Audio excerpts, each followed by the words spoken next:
Abby, it seems that I keep making things worse instead of better. It's like problems seem to be escalating in every conversation we have. Hi, I'm Coach Abby. Thank you so much for joining me today on Love Advice TV. Love Advice TV is a channel created exclusively for you to help you navigate through any challenges which often accompany a breakup. I know how it feels to be overwhelmed when all we see are problems surfacing, the would'ves, the could'ves, the should'ves.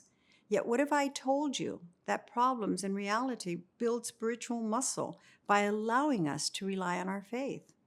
A well renowned speaker summed it up: problems steer us towards a solution mode through self awareness. It fuels us to focus on what we want and not on our fears.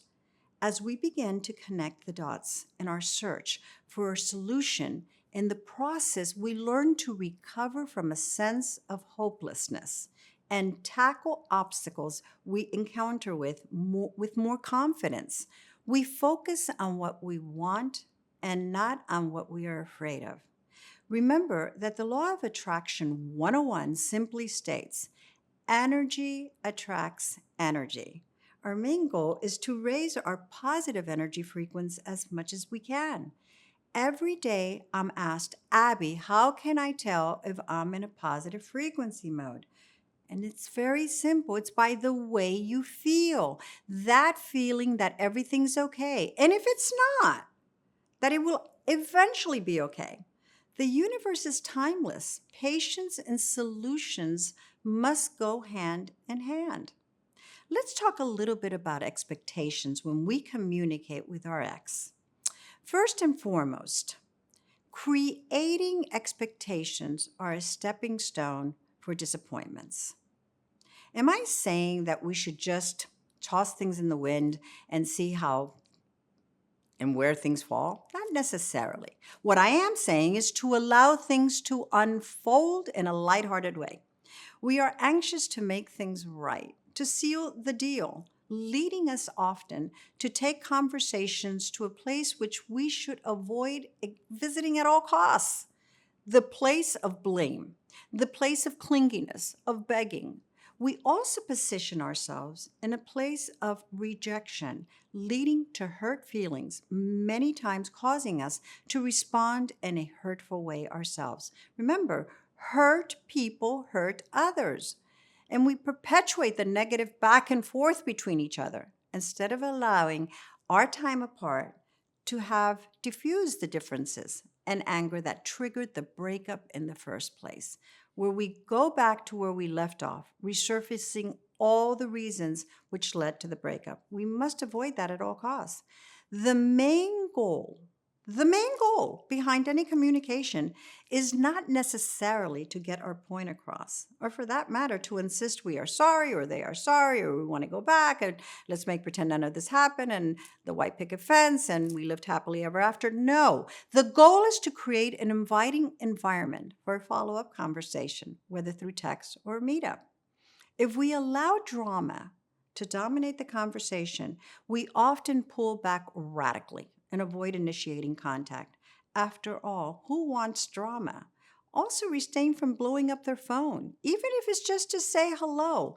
Let it go. Leave them alone. It's important that they build a sense of excitement, of curiosity, leading them to initiate contact. You know, one of the biggest benefits of space of no contact, it allows us not to ruin things any further. It's preferable to refrain from any dialogue than to initiate one that ends on a bad note. Instead of pondering over the problems, remove yourself from the arena and focus on the goal. Ask yourself the infamous question: do you prefer to be happy or right? Don't sweat the small stuff. And if you really look closely, most of it is small stuff. I invite you to book a coaching session with me so we can prepare several safe topics when planning any dialogue and discuss those topics which we should steer away from, if at all possible. Many times you come back and you say, Abby, but they said, they brought it up. Yes, they will. Obviously, they're part of the conversation. It takes two. But what we do is we skirt it. And the way we do that is we simply acknowledge it, acknowledge their views, but not pine on it, not try to validate the fact that you yourself have all the reasons in this world to feel as offended as they or more. You want to get off any type of vibe of negativity, of a power play. You have to have the goal of being on the same team. In a same team, one of us can fall, but we don't oppose each other. We don't go. What we do is we go to lift the other one up because what we want to do is we want to win the game. And we want to win the game of being together in a happy, secure relationship. Please hit the subscribe button below and share your comments on this or any other video, and I will respond in a timely fashion. Once again, I invite you to check out my newly released seminar focusing on the law of attraction in the link below. I am so pleased by the amazing reception it has received. Coach Alex, Coach Adrian, Coach Natalie, Coach Danny, Coach Priyanka, and myself, we are all here available to assist you in any way possible so that we can help you focus on creating a roadmap designed for you for the purpose of maximizing your chances to get your love back. Until next time, I'm Coach Abby.